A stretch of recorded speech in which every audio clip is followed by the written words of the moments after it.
गुरु तुम हो ज्ञानी ज्ञान के दाता, मुनि गुरुवर को करके प्रणाम। गाऊं मैं ध्याऊं मैं सुबह शाम, तुलक सागर एक नाम एक नाम। प्रसारण पुण्यार्जक परिवार जिन शरणम तीर्थधाम के परम संरक्षक संघपति श्री प्रदीप मामा, प्रतिभा मामी, भोपाल। ओम नमः श्रीदेव्यः। ओम नमः श्रीदेव्यः। यदर्चा भावेन प्रमुदितमना दर्दुरिह क्षणादासीत् स्वर्गी गुणगुण समृद्ध शुकनिधि लभन्ते सद्भक्ता शिवसुख समाजं किमु तदा। महावीर स्वामी नयन पथगामी भवतु मे, महावीर स्वामी नयन पथगामी भवतु मे, महावीर स्वामी नयन पथगामी भवतु मे। प्रथम तीर्थंकर शिवदेव भगवान की, भगवान महावीर स्वामी की, परम पूज्य गुरुदेव आचार्य श्री पुष्पवंत सागर जी महाराज की, अहिंसा परमो धर्म की।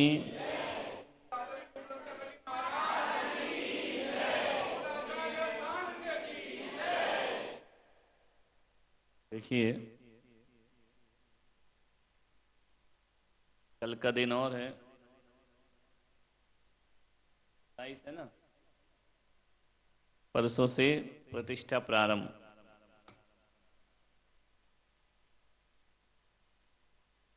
और अपन जिस धर्म में जीते हैं, परंपरा में जीते हैं, उसके बारे में थोड़ी सी चर्चा करें। धर्म क्या है, इसको भी उत्तर आ रहा हो। धर्म क्या है, सबसे बड़ा धर्म कौन सा है? बोलो, ऐसे मत बैठो, इतने सीधे नहीं हो तुम। बोलो बोलो। और कोई बताइए धर्म क्या है? उन्होंने कहा अहिंसा परमो धर्म, दया धर्म है। और बताइए। वात्सल्य धर्म है। और बताइए। 10 लक्षण धर्म है।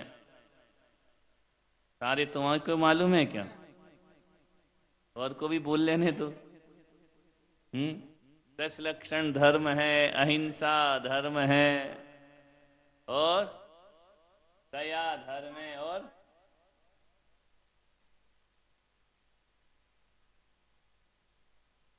और बताइए। संयम धर्म है, और सत्य धर्म है। बोलते जाओ। पत्थु सहावो धम्मो, चारित्रम खलु धम्मो, रैणत्तयम च धम्मो, उत्तम खमादि धम्मो, धम्मो दया विशुद्धो। है ना? ये सब क्या है? धर्म है। इतने सारे हैं तो कौन सा वाला करें? इतनी सारी परिभाषाएं विद्वानों ने बता दी ना, कि ये धर्म, ये धर्म, वो धर्म। रैणत्तयम च धम्मो, रत्नात्रय ही धर्म है। चारित्रम खलु धम्मो, चारित्र ही निश्चय से धर्म है। समझ आ रहा है? उत्तम क्षमादि धम्मो, 10 लक्षण भी धर्म है या नहीं? तप भी धर्म है, मंदिर जाना भी धर्म है, अभिषेक करना भी धर्म है, पूजा करना भी धर्म है, आरती करना भी धर्म है, भगवान की स्तुति करना भी धर्म है, सामायिक भी धर्म है, प्रतिक्रमण भी धर्म है, कायोत्सर्ग भी धर्म है कि नहीं? रात में नहीं खाना, ये भी। जमीकन नहीं खाना, ये भी। माला जपना, यह भी। तभी तो धर्म। इतने सारे धर्म, लेकिन सब में कोई सबसे बड़ा धर्म कोई है? सबसे बड़ा धर्म। इतने सारे धर्मों का एक हेड तो होगा ना। हम्म,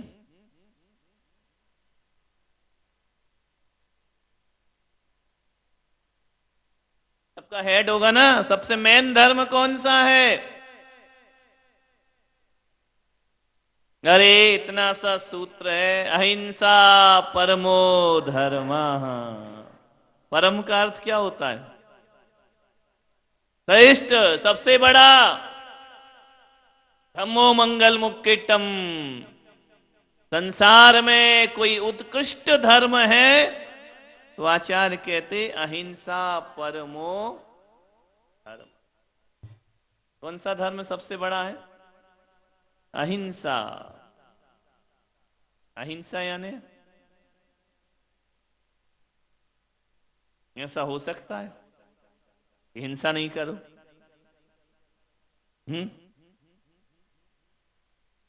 बोलो।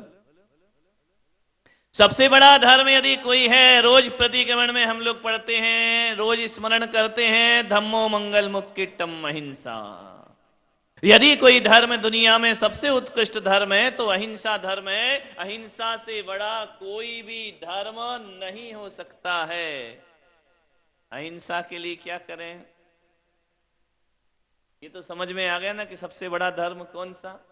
आदमी सच काय के लिए बोलता है? अहिंसा के लिए। आदमी चोरी का त्याग क्यों करता है? अहिंसा के लिए। आदमी हत्या का त्याग क्यों करता है? अहिंसा के लिए। आदमी परिग्रह क्यों छोड़ता है? अहिंसा के लिए। मुनि महाराज क्यों बनते? अहिंसा के लिए। कपड़े क्यों छोड़े? अहिंसा के लिए। पैदल क्यों चलते? अहिंसा के लिए। केस लॉन्च क्यों करते हैं? एक टाइम भोजन क्यों करते हैं आहार 24 घंटे में? अहिंसा के लिए। समझ में आ रहा? नहीं आ रहा? जो भी तुम कर रहे हो, मंदिर क्यों जा रहे हैं? अहिंसा के लिए। है या नहीं? अहिंसा कैसे आएगी हमारे जीवन में? ये तो क्लियर हो गया कि सबसे बड़ा धर्म कौन सा है। बोलो जरा, आवाज लगाओ। अभी चौके में कैसे चिल्लाते हो? घर में कैसे चिल्लाते? ऐसे बोलो, यहां आवाज क्यों बंद हो जाती? सबसे बड़ा धर्म यदि कोई है तो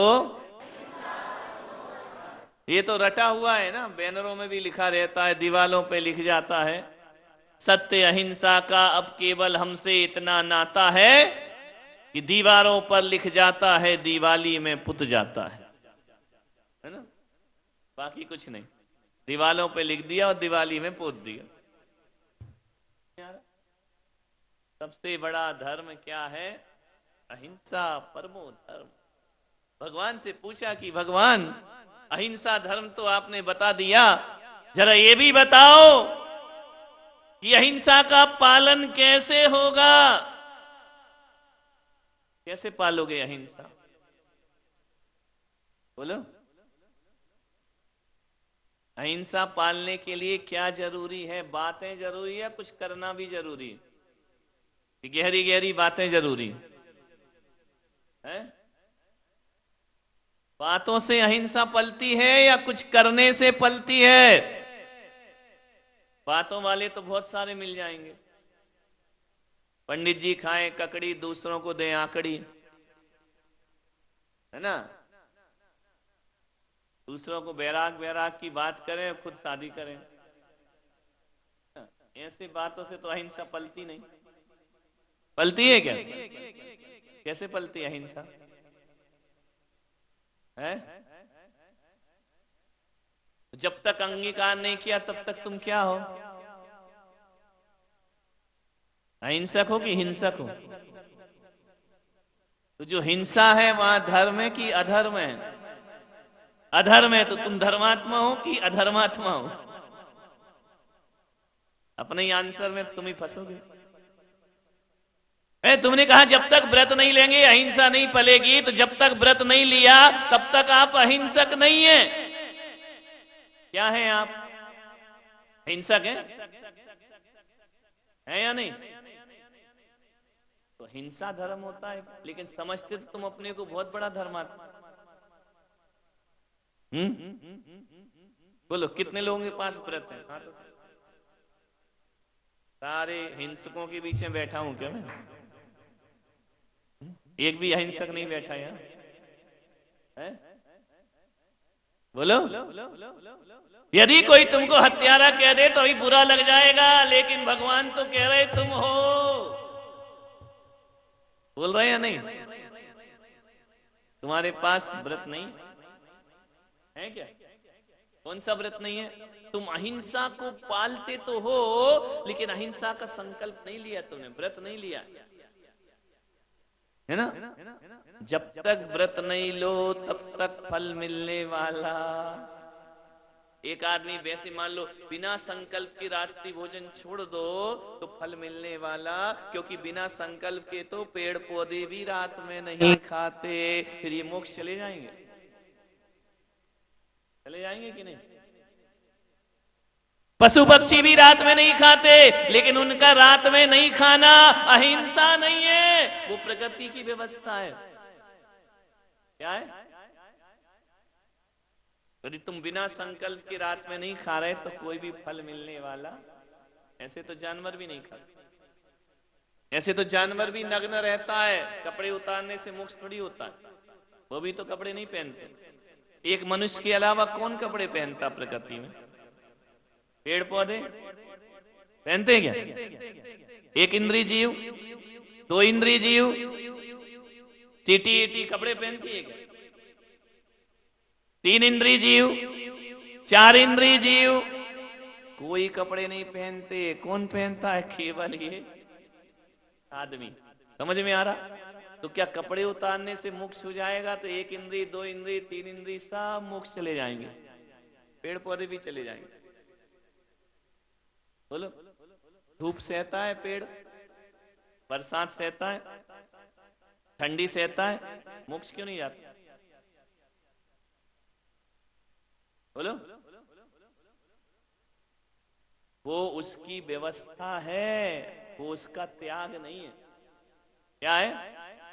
और मनुष्य क्यों जाता है मोक्ष की? उसकी व्यवस्था है, लेकिन उस व्यवस्था को वो त्याग सकता है। वो त्याग देगा, व्यवस्था बदलेगा तो अवस्था अपने आप बदल जाएगी। अवस्था को बदलने, व्यवस्था बदलो की अवस्था बदली, वो अपनी व्यवस्था नहीं बदल सकता है, वो कुछ नहीं कर सकता, वो लाचार है, वो एक कर्मों का फल भोग रहा है। मनुष्य के साथ ऐसा नहीं है, ध्यान रखना कि उसे कर्म का फल भोगना पड़े कोई जरूरी नहीं है। कौन कहता है कि कर्म का फल भोगना ही पड़ता है? ऐसा कोई जरूरी नहीं।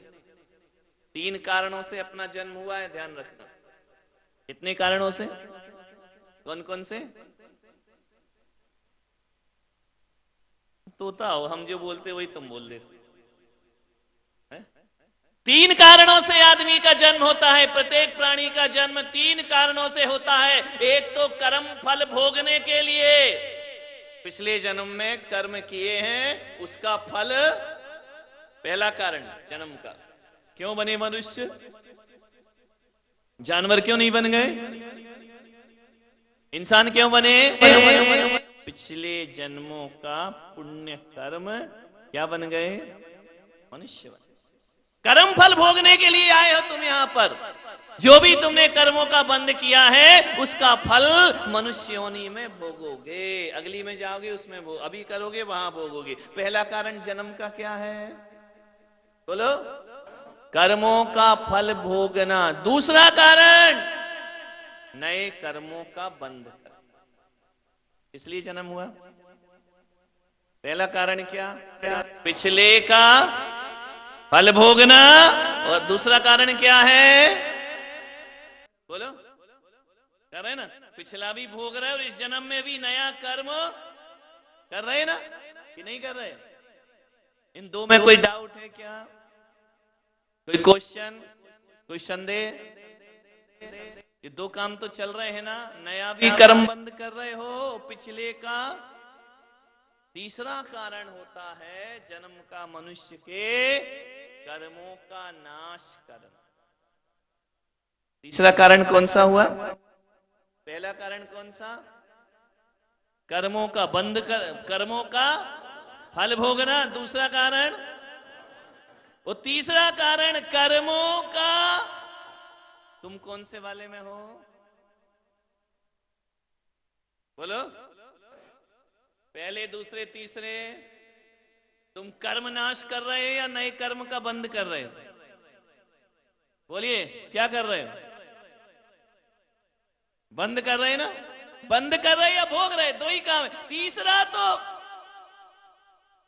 वो तीसरे वाले करने के लिए आदमी को अहिंसक बनना पड़ेगा। हिंसा से कर्म बंद होता है कि अहिंसा से? बोलो, पापों से कर्म बंद होता है या पुण्य से? पापों से, है ना। अब वो देखो, वो कह रही दोनों से होता है, पढ़ लिया होगा किसी पंडित से, है ना। पुण्य से भी होता है, पाप से भी। एक बात ध्यान रखना, पुण्य की कभी निर्जरा की नहीं जाती, अपने आप हो जाती है। पाप की करना पड़ती है, समझ में? पुण्य फल अपने आप झड़ जाता है, क्योंकि वो फल देता है तो अपन को दुख नहीं होता। पाप का दुख होता है, पाप को झराना पड़ता है। इसलिए शास्त्रों में लिखा है, जब कोई दीक्षा लेता है 5 पापों का त्याग करे वो मुनि महाराज होते हैं, पुण्य का त्याग करे वो मुनि महाराज नहीं होते। किसका त्याग करा है? मुनियों ने काय का उपदेश दिया, हे श्रावको 5 पाप का त्याग करो, 5 पुण्य का त्याग करो, ऐसा बोला क्या है? पुण्य का त्याग कभी नहीं किया जाता है, काय का त्याग किया जाता है? पापों। इसका त्याग? विषयों की आशा नहीं जिनके साम्य भाव धन रखते हैं। किसकी आशा नहीं? विषय यानी 5 इंद्रिय के भोग, इनको पाप कहते हैं। इसकी जो आशा नहीं रखते हैं वो मुनि महाराज हैं। पुण्य की आशा नहीं रखते, ऐसा नहीं बोला। किसकी आशा नहीं रखते? विषय भोगों की। कौन से महाराज विषय भोग चाहते हैं? 5 इंद्रिय के विषय भोग चाहते क्या मुनि महाराज? नहीं, वो साधु है। समझ में आ रहा? नहीं आ रहा? पाप पुण्य के त्याग का लिखा है क्या? किसी ग्रंथ में नहीं लिखा। पुण्य तो छूटता है, छोड़ा नहीं जाता। पापों का त्याग किया जाता। समझ में आ रहा? मूल बात पे आते हैं। क्या बोल रहा था मैं? किन कारणों से जन्म हुआ? देखो, ये पंच कल्याणक में यही देखना है, तीर्थंकर के जो गर्भ जन्म कल्याणक होंगे, ये कर्म फल भोगने के लिए नहीं, नए कर्म बांधने के लिए नहीं। तीर्थंकर का जन्म होगा कर्मों का नाश करने के लिए। प्रसारण पुण्यार्जक परिवार जिन शरणम तीर्थधाम के परम संरक्षक संघपति श्री प्रदीप मामा, प्रतिभा मामी, भोपाल। गुरु तुम हो ज्ञानी, ज्ञान के दाता।